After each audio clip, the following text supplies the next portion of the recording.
pinagpapasalamat ko po. Kasi nakilala ko po sila mula po sa aming sentro na bagong-bago po. Tinulungan po nila kami para magkaroon kami ng isang sentro na malapit na po sa aming lugar. Narito po ako sa inyong harapan, mga minamahal kong hermanos at hermanas.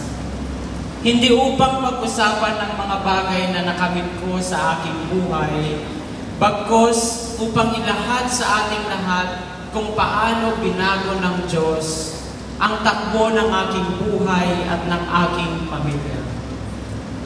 Nais ko pong ilahad sa inyo na dahil sa kapangyarihan ng Espiritu Santo, ibinigay po ng Diyos ang pagmamahal po sa amin. Ang tema po ng ating selebrasyon, puspusin ng Diyos sa pananampalataya sa pamamagitan ng kapangyarihan ng Espiritu Santo. Ito po ay isang mahalagang paalala sa atin ang kahalagahan ng ating pananampalataya at ang papel na ginagampanan ng Espiritu Santo sa pagpapalakas at pagpupuno sa ating espiritual na buhay. Alam niyo po mga hermanos at hermanas, ako po ay nanggaling sa isang malaking pamilya. Kung hindi niyo po tatanungin, sasabihin ko po sa inyo. Kami po ay 13 magkakapatid o 13 po kaming lahat. Ang sipag po ng aking mga magulang. Alam niyo po, ang tatay ko po ay isang karpentero at ang nanay ko po ay isang plain housewife. Sa 13 anak na yon, siguro ang tanong ng karamihan, paano kami nabuhay at paano po nila kami napag-aral lahat? Ito po ay dahil sa mabuting kalooban ng Diyos. Ang mga magulang ko ay parehas po ng miyembro ng Unyon. Ang tatay ko po ay isang medium at ang nanay ko po ay isang vigente. Dito ko nasilayan kung paano mahalin ng Diyos ang kanyang mga anak dahil sa pananampalataya. Ang kapangyarihan po ng Espiritu Santo ay sumasa amin at naniniwala po ako dyan. Itinaguyod po kami ng aming mga magulang na maging mabuti at may takot sa Diyos. Alam niyo po sa ating mga buhay, madalas po tayong nahaharap sa mga pagsubok, mga hamon at mga laban na patuloy po nating isinasabuhay magpahanggang ngayon. Ngunit sa gitna po ng mga ito, ang pananampalataya ay nagbibigay sa atin ng lakas, pag-asa at liwanag dahil ito ang sentro ng ating buhay Kristiyano. Ang pundasyon ng ating pag-asa sa harap ng mga hamon sa ating buhay. Noong ako po ay isang musmos, namulat po ako sa kultura at bilin ng aking mga magulang na magdasal tuwing ika-6 ng hapon. Sama-sama po kami, lahat po kaming magkakapatid tuwing 6 o'clock ng gabi, magdarasal po kami kasama po ng aming mga magulang. Sabi po ng aking tatay, marami man ang pagsubok sa buhay, isang bagay ang lagi nating isapuso, ang pananalig sa Diyos. Naranasan po naming matulog na gutom, kumain ng lugaw sa umaga, sa tanghali at sa hapon. Imagine niyo po, yung 13 po na pinapakain nila. Yung 1 kilo po ng bigas, kulang po yun sa isang lutuan. Kaya tuwing kami po ay kakain, para po kaming laging may selebrasyon sa aming bahay. Naranasan din po namin mga hermanos at hermanas na tuwing Pasko, wala kaming mga bagong damit, wala kaming mga bagong gamit, kahit po mga regalo. Ngunit ang mga ito po ay naging daan upang pagtibayin namin ang pananampalataya sa Diyos. Sa gabay po ng Espiritu Santo, lumaki po kaming marsok, lumaki po kaming natatalino, at higit sa lahat, pinuspos po kami ng parangal ng aming mga magulang. Kaya yun po ang isang pinagpapasalamat ko dahil naging miyembro po kami ng Union Espiritista Kristiyana. Ipinaintindi po sa amin ng aming mga magulang that difficulties and challenges should never break your faith in God. Despite these challenges, alam po ninyo, we should stand as one and embrace them, for they will make our faith the strongest that we have. If maalala niyo po ang buhay ni Job, the life of Job is a testament to this. Perhaps no Bible character has suffered more than Job. Job had everything, a good family, a good name, and plenty of wealth. But then Satan went to God and asked for permission to alter Job's good fortune. And what did Job do? Hindi po siya sumuko.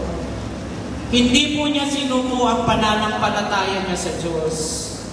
Dahil ang sabi niya, naked I come from my mother's womb, and naked I will depart. The Lord gave, and the Lord has taken away.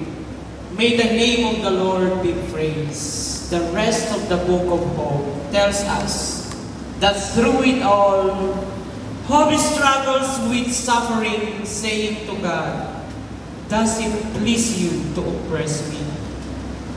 To spurn the work of your hands while you smile on the plans of the wicked." Subalit mga hermanos and hermanas, hindi natin kayang mapanatili ang ating pananampalataya sa ating sariling lakas lamang. Kailangan po natin ng tulong at patnubay ng Espiritu Santo dahil ito ang kapangyarihan ng Diyos na nagbibigay buhay sa ating mga kaluluwa, naglalagay sa tamang landas at nagpapalakas sa ating pananampalataya. Maalala ko pa po nung ako ay maliit pa lamang.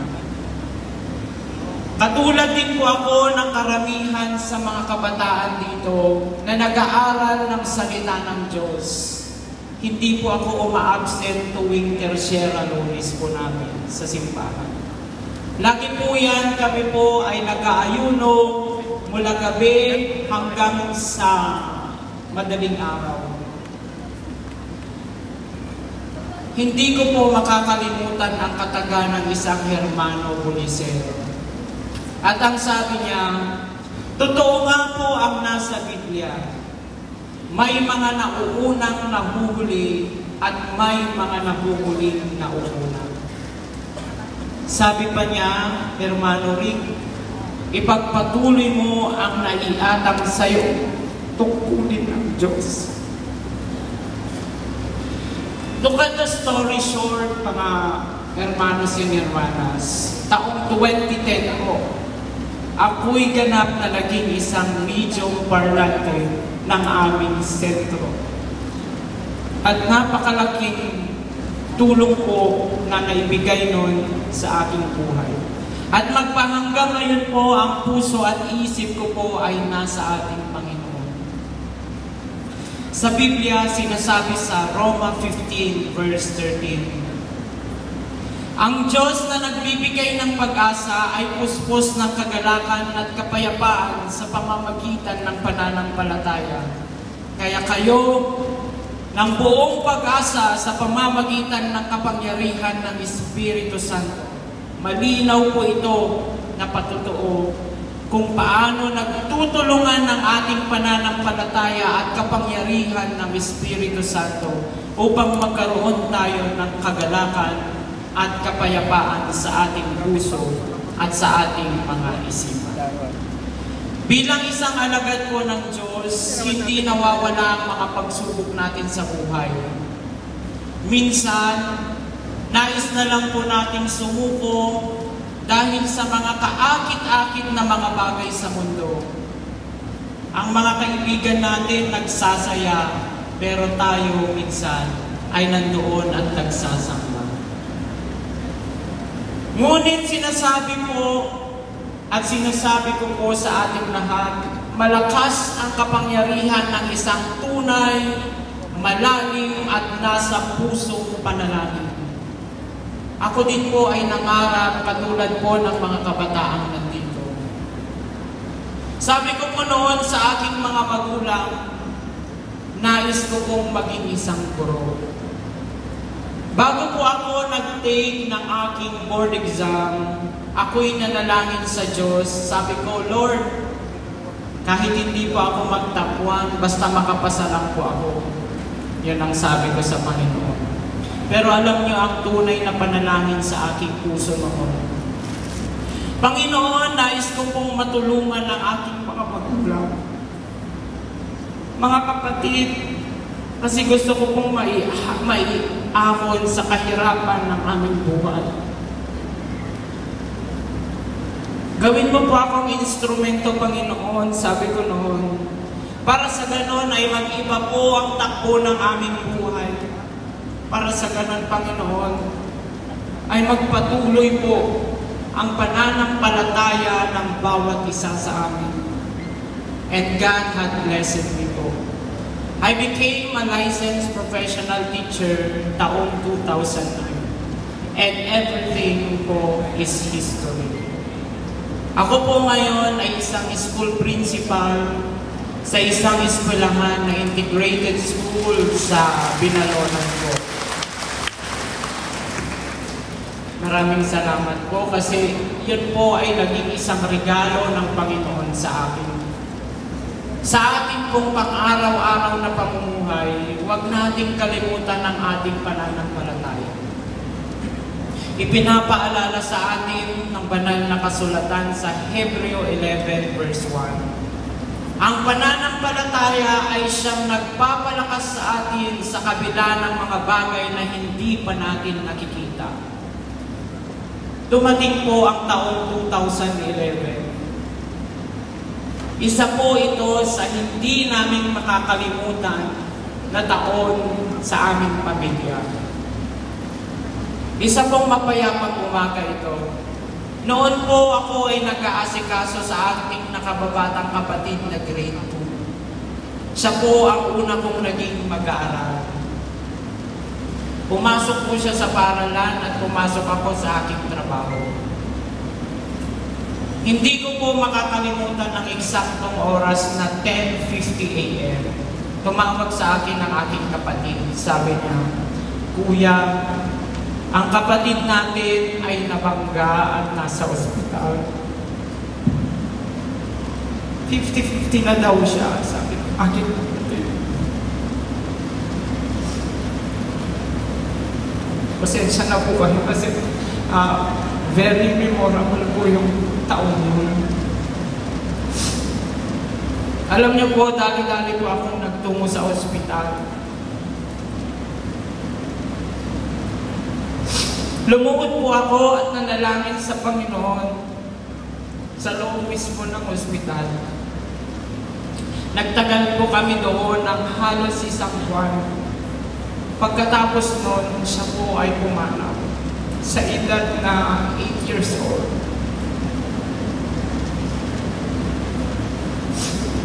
Sa mga panahon pong nasa ospital kami, hindi po kami tumigil na nanalangin. Umaga, tanghali, gabi. Ito po yung panahon na nagtanong ko sa Diyos. Sabi ko sa Kanya, bakit hindi mo dininig ang aking panalangin? Alam niyo po, sadyang napaglaro mo ang kapalaran, sabi ng iba.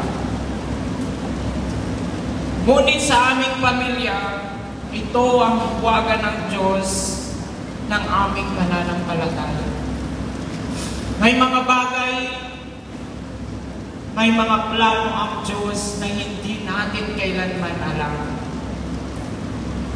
May mga bagay na binibigay at kinukuha sa atin ng Panginoon na hindi natin maintindihan minsan, ngunit siya ay may plano para sa atin.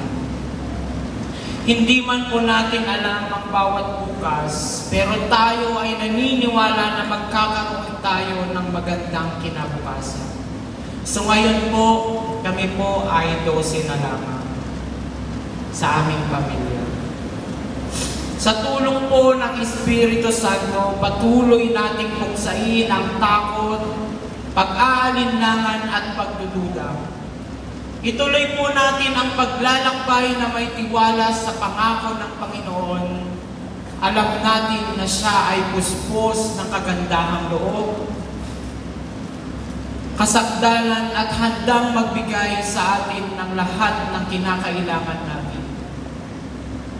Alam din niyo, mga kapatid ko, sa tulong din po ng Espiritu Santo, ang ating Panginoon, nakarating po ako sa iba't ibang dako ng daigdig. Ako po ay nag-aral doon, nagbigay po ng mga mensahe, ng mga speeches sa iba't ibang klase po ng tao. Ang pinakamalaki ko pong nabigyan ng speech is more than 1,000 participants. Nagtiwala po ako sa Kanya. At ako'y tinulungan niya sa aking paglalakbay. Pinagdasal ko ang bawat oportunidad, bawat pagsubok at bawat tagumpay sa aking buhay. Dahil ito sa kapangyarihan ng Espiritu Santo at ng aking pananampalataya. Sabi ko nga sa aking mga kapatid at sa aking magulang, ang pananampalataya ko sa Diyos ay hindi kailanman masusukat ng kaisipan ng tao dito sa ating paigting. Taong 2011 din po, ako po ay ikinasal sa aking may bahay. Ako po noon ay 23 years old, pinag-aaral ko po yung kapatid ko, at ang aking pong may bahay ay 21. Alam po ninyo, taong 2014 lang po kami nagkaroon ng aming panganay. So 3 taon po kaming naghintay, 3 taon po kami nanalangin sa Diyos at hindi po kami nawalan ng pag-asa. Imagine that we have waited for 3 years before we had our firstborn child. At nung panahon din po yun, I realized that God has always a perfect timing for everything. He is preparing us to greater responsibilities and testing how strong our faith and how ready we are to accept the blessing of our Lord. Hindi po kami nagduda sa kapangyarihan ng Diyos. Pagkatapos po ng aming panganay, nasundan na po ng 2 pa. So kami po ngayon ay 5 na sa pamilya. Sunod-sunod na rin po yun. At nagpapasalamat po kami sa Panginoon.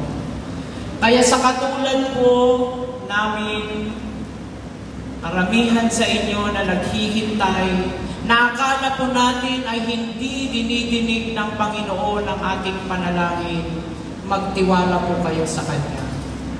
Gamitin ninyo ang pananampalataya ninyo sa Panginoon upang sa ganon ay mabigyan tayo ng blessing ng ating Panginoon.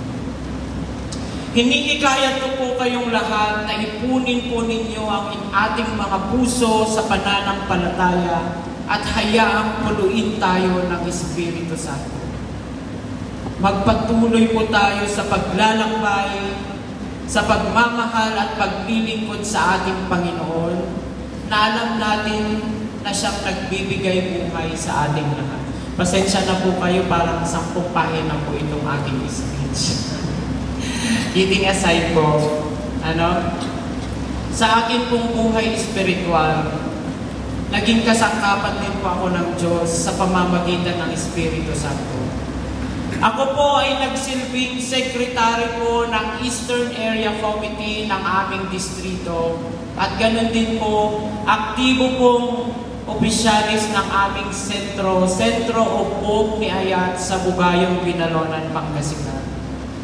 Naging malaking hamon po ito sa akin, ngunit hindi ako pinabayaan ng Diyos at hindi tayo iniwan ng Diyos na mag-isa sa ating paglalakbay.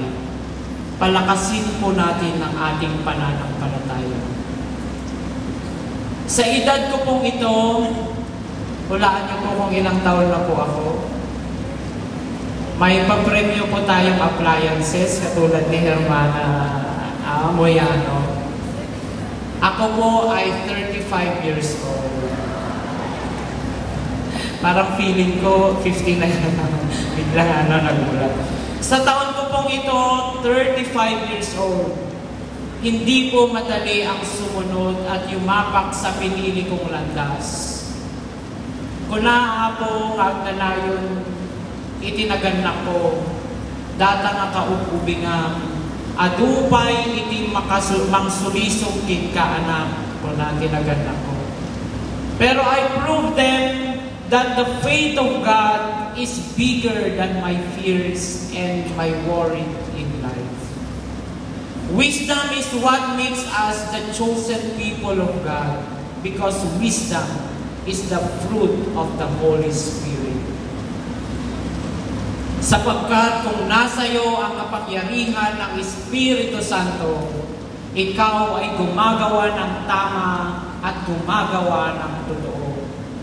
Tayo ay tunay na sumusunod sa mga kagustuhan ng Diyos at higit sa lahat, tayo ay nagkakaisa, nagmamahalan at nagbibigayan sa bawat isa sa atin.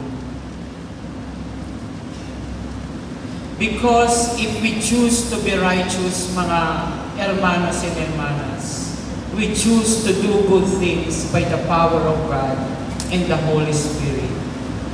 Lagi po nating tandaan that we must learn the true meaning of in charity there is salvation. I always believe in Galatians 5:22-23 at ang sabi po niya, but the fruit of the Spirit is love, joy, peace, patience, kindness, goodness, faithfulness, gentleness, self-control. Against such thing there is no law. And that is the Holy Spirit that is with us through God's unending love for us. Kaya mga hermanos and hermanas, anuman po ang pagsubok na dumating sa ating buhay, lagi nating tatandaan na kung nasa atin ang Holy Spirit, tayo po ay magtatagumpay. Narito po tayo ngayon, tinawag upang puspusin ng ating pananampalataya, hindi lamang para sa ating sarili, kundi maging tanglaw at inspirasyon sa iba. Sa bawat hakbang natin, hayaan natin magningning ang liwanag ng ating pananampalataya upang magbigay ng pag-asa sa mga nangangailangan. Sa bawat salita natin, hayaan nating maging instrumento po tayo ng kapayapaan at pagmamahal sa bawat gawain natin. Hayaan nating ipakita ang kapangyarihan ng Diyos sa ating buhay. Let God control your life, and surely we will all reach our destinations. Tanong po lagi ng mga nakapaligid sa akin, ano ba ang religion mo? Kasi kung magsalita ka para kang pastor, sabi nila sa akin. At alam niyo po ang lagi kong sagot sa kanila, I will always be a proud member of Union Espiritista Cristiana de Pilipinas Incorporada. Isang religion po na tunay na naniniwala at sumasamba sa Diyos. Naway patnubayan tayo ng Espiritu Santo sa ating bawat hakbang at patuloy nating gabayan ng bawat isa sa atin sa landas ng katotohanan at kabutihan. Nawa po hindi mawala ang pag-asa sa atin at patuloy po tayong manalig sa ating Panginoon. Sa pamamagitan ng pananampalataya at kapangyarihan ng Espiritu Santo, ang mga imposible po sa ating buhay ay magiging posible. Patuloy po tayong magtanggol, magtiwala at maglingkod sa Diyos at sa ating kapwa. Nasasaad po sa banal na kasulatan, "For God so loved the world, that He gave His only Son, so that everyone who believes in Him may not die, but have everlasting life." For God is our love and our hope. Ako po ang inyong hermano Rick. Happy anniversary UCFI. At maraming salamat po sa ating lahat. Pagpalain po tayo ng ating poong may kapal. Magandang umaga po sa ating lahat.